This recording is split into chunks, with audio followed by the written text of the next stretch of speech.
Notarztwagen eingeliefert im Krankenhaus in Ludwigshafen. Und hier hat sie gelegen in Ludwigshafen, teilweise auf die Intensivstation, dann ist sie wieder runtergekommen. Bis 17. Oktober, am 21.29 Uhr, am 17. Oktober ist sie verstorben. Und dann hat man als Todesursache Leberzirrhose, fortgeschrittene Leberzirrhose eingetragen. Aber der Anrufer behauptet steif und fest, fortgeschrittene Leberzirrhose. Das kann nicht sein, da hätte man monatelang vorher schon gemerkt, den Niedergang, so, sie hätte Wasser in den Bär gehabt oder sie hätte gelbes Gesicht gehabt. Das hat sie alles nicht gehabt und deshalb kann das nur eine Lüge sein. Die Polizei und die Behörden, die wollten dann nicht ermitteln, aber in Wirklichkeit ist die Hemse Friedl ermordet worden, zwar durch einen Leberriss, durch Totschlag, Überfall, Ausraub und Totschlag mit Schlag auf die Leber und Leberriss. So. Das war seine Theorie und da war er ganz davon überzeugt. Das ist nur mal so nebenher als neue Erkenntnis, was alles noch kommen kann in der Forschung. Du kannst immer ruhig jetzt so durchgehen, weil ich schaffe das sowieso nicht, dann immer wieder auf die einzelnen Laminate hinzuweisen. So, wir kommen jetzt zum Jahr 1932. Sie war Schaffnerin bei der Reichsbahn, es war eigentlich alles soweit gut. Aber was ist? 1937 kommt sie nach Köln auf den Karneval. Und da lernt man natürlich meistens jemanden kennen. Und wie das so ist, unbedarftes Mädchen aus dem Heim, die kennt sich auch nicht so aus. Auf jeden Fall ein Familienvater mit 4 Kindern, der sucht ja sein sexuelles Abenteuer.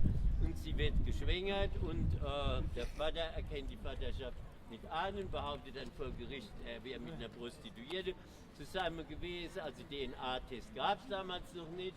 Also wieder war die Hemser Friedl die Betrogene und die Beschissene und dann ist sie also schwanger nach Ludwigshafen am Rhein gelangt. Also warum sie nach Ludwigshafen gekommen ist einerseits ein großes Rätsel, andererseits ist es aber so, dass es in Mundenheim das St. Anna Stift gab und das ist schon 1912 gegründet wurde und es hat wohl einen gewissen Ruf gehabt, dass Frauen in Not und unehelich irgendwo etwa Geburt erwartet haben und damit die nicht abtreiben und so auch und hat es einen guten Ruf gehabt, das Anna Stift und der Ruf ist vielleicht bis Köln gegangen und deshalb ist die Hemser Friedl dann aus Köln, vielleicht hat sie sich dort auch ein bisschen geschämt und so, auf jeden Fall ist sie von Köln dann direkt nach Ludwigshafen ins Anna Stift gekommen und hat dort 1938 ihre Tochter Rosemarie am 24. April 1938 ihre Tochter Rosemarie entbunden. Sie war nie verheiratet in dem Leben, aber sie hat die Tochter gehabt und die Tochter, die hat dann auch 4 Kinder gekriegt. Die hat aber dann auch noch Abenteuer. Ich darf jetzt keinen so großen Sprung machen. Sie hat die Tochter entbunden. Das war 38. Dann kam die Tochter zu, also normalerweise haben die vom Anna-Stift auch dann die Kinder von so Frauen in Not vermittelt zur Adoption an Ehepaare, die keine Kinder kriegen konnten. Aber im Fall von der Hemser Friedl gab es nur eine Pflegschaft, also es hat sich ein Ehepaar in Mundenheim gefunden, das war der Karl und die Bertha Gastner, ein Goldschmiede-Ehepaar, die schon erwachsene Kinder hatten und die noch jemand ein Kind gesucht hatten, das sie in Pflege nehmen. Und dort kam die Rosemarie in Pflege und die Hemser Friedl gab sie nicht frei zur Adoption, weil sie nicht wohl das gleiche Schicksal wie ihr, sondern sie hing an ihrem Kind, hat sich wirklich auch an ihr Kind gehangen und hat lieber 38 Reichsmark Kostgeld gezahlt an die Familie Gastner, damit sie nicht das Recht an ihrem Kind verliert, damit es weiterhin ein Pflegekind bleibt und damit sie regelmäßig Kontakt zu ihrem Kind hat. Sie dürfte das dann am Wochenende dort rausnehmen und dürfte dann mit in ihr eigene Wohnung, sie hatte eine Zimmerwohnung gehabt und musste dann aber wieder abliefern. Also es war so Pflegschaftsverhältnis, aber es war klar, wer die Mutter ist und so.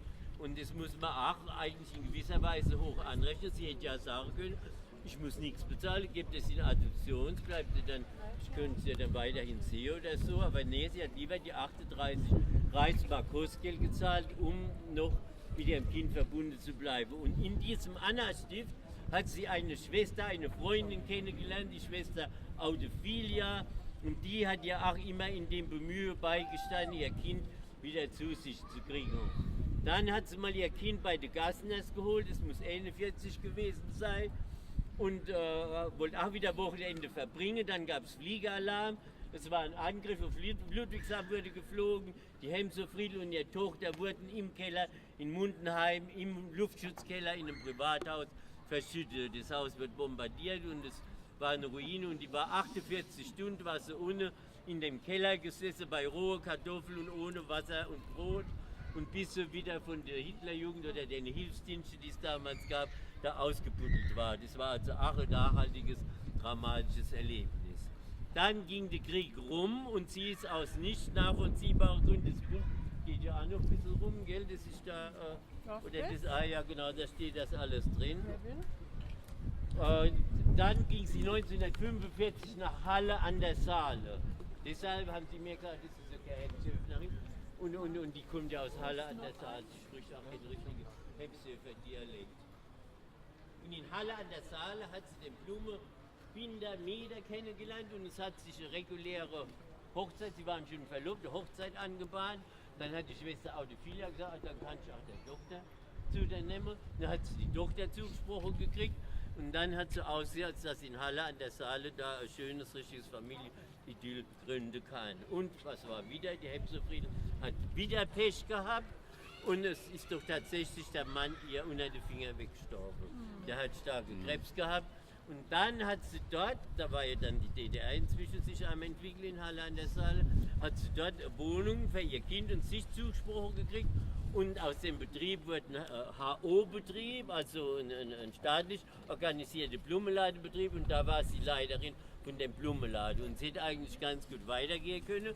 Sie hätte auch vielleicht dann dadurch auch noch vielleicht wieder ein anderer Mann oder sowas kennenlernen können. Aber auch da hat sie wieder ihr Glück aufs Spiel gesetzt und hat begonnen, wieder Kontakte nach Ludwigshafen aufzubauen und hat dann Schwarzhandel mit Zucker betrieben, was wohl damals ein einträgliches Geschäft war.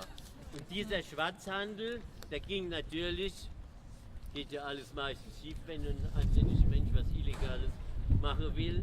Auf jeden Fall, das ist auch schief gegangen und sie ist ins Zuchthaus gekommen, dort in der DDR. Und ihre Tochter ist ins Heim gekommen, es war wieder alles so beschissen wie vorher, und wäre die Tochter besser bei Gassners geblieben, bei der Goldschmiedefamilie, aber so, die Audophilia hat es dann auch inzwischen, die Schwester aus dem Heim hat es dann bereut und so, aber es hat nichts genützt. Die Hemserfriedel war im Knast und ihre Tochter im Kinderheim. Dann war sie 2 Jahre dort im Zuchthaus. Im Zuchthaus soll sie eine Frauenband gegründet haben, also eine Gesangsgruppe und mit der Frau gemeinsam gesungen haben. Aber sie hat es mit dem Gesang gehabt. Das war wohl auch in den Waisenhäusern so üblich, dass die Mädchen und die Jungs, also dass die Kinder wirklich ganz wild gesungen haben. Und so auch die Singerei bei der Hemserfriedel sich so 300 Volkslieder beherrscht haben.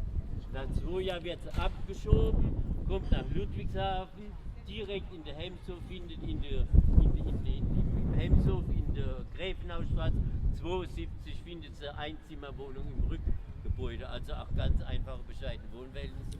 Und durch glückliche Umstände, das will ich jetzt nicht in einer Seite, das steht da in dem Buch drin, kommt die Tochter auch über verschiedene Heime und die haut dann ab und findet bei verschiedenen Familien Zuflucht, irgendwann mal auch wieder in die Pfalz. Und mit 17 Jahren versteckt sie sich dann noch hier bei der Hemserfriedel irgendwie bei Freunden, damit, wenn sie 18 ist, mit 80 konnte sie nicht mehr in irgendein Heim eingewiesen werden damals. Und somit war die Mutter und die Tochter wieder vereint und es war 1953 und der Hemshof-Boogie entsteht. Jetzt müsste eigentlich nochmal der Hemshof-Boogie spielen. Also so 1953 will sie nochmal der Hemshof-Boogie spielen. Der Hemshof-Boogie, die Geburtsstunde des Hemshof-Boogie ist 1953. Die Amerikaner, das ist er mit der Amerikaner, schmeißt die Kippe weg und 20 stürzen drauf. Das war das so die Besatzungssituation. Die Leute waren noch ziemlich arm. Das Land war im Umbruch, es gab auch noch viele Arbeitslose. Der Am Hauptbahnhof am Liegetor, die Sammler passen auf. Ein Ami schmeißt den Kippe fort und 20 Sterzen drauf. Das ist der Hemshof-Boogie, egal ob Kemmel oder Luki. Die Länge ist mir egal, komm sing mal's noch einmal. Die Länge ist mir egal, komm sing mal's noch einmal. Danke Alexander Ensminger, jetzt laufen wir weiter, weil es jetzt auch ein bisschen, aber ich hoffe, dass das dann wieder der Regen geht. Bestimmt wieder weg da. Das sind nur kurz Aprilregen dann. Aprilregen. Augustreger.